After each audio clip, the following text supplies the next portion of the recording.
আসসালামু আলাইকুম। সংযুক্ত আরব আমিরাতের আজকের গুরুত্বপূর্ণ খবরে আপনাদের স্বাগতম।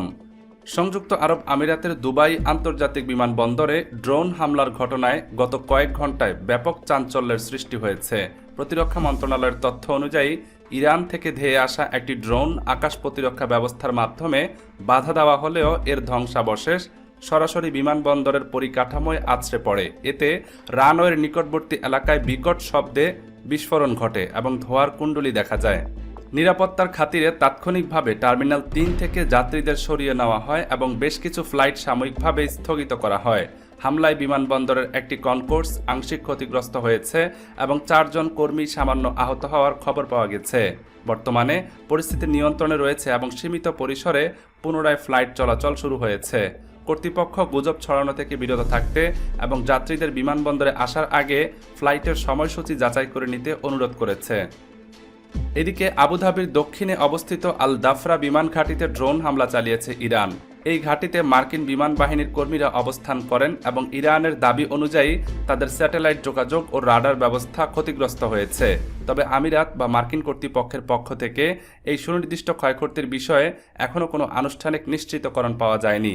এছাড়া সংযুক্ত আরব আমিরাত বড় ধরনের একটি ইরানি হামলা সফলভাবে নস্যাৎ করেছে।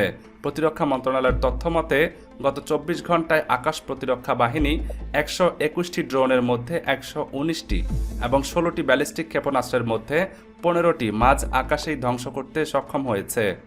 এই উত্তেজনকর পরিস্থিতিতে ইউএই প্রেসিডেন্ট শেখ মোহাম্মদ বিন জায়েদ আল নাহিয়ান কড়া হুঁশিয়ারি দিয়ে বলেছেন, আমিরাত একটি শক্তিশালী রাষ্ট্র এবং এটি কারোর জন্য সহজ লক্ষ্য নয়। সাম্প্রতিক সংঘাতে আহতদের দেখতে হাসপাতালে গিয়ে তিনি দেশের প্রতিটি নাগরিক ও প্রবাসীর নিরাপত্তা নিশ্চিত করার দৃঢ় অঙ্গীকার পুনর্ব্যক্ত করেন।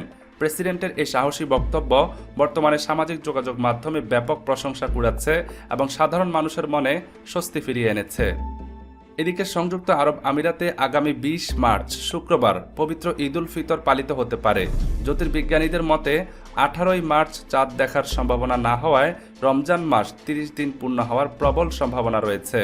যদিও উন্নত প্রযুক্তি ছাড়া ওই দিন চাঁদ দেখা কঠিন হবে, তবে জ্যোতির্বিজ্ঞানিক স্থানাঙ্ক অনুযায়ী ১৯ মার্চ রমজানের শেষ দিন এবং ২০ মার্চ শাওয়াল মাসের প্রথম দিন হওয়ার সম্ভাবনা বেশি।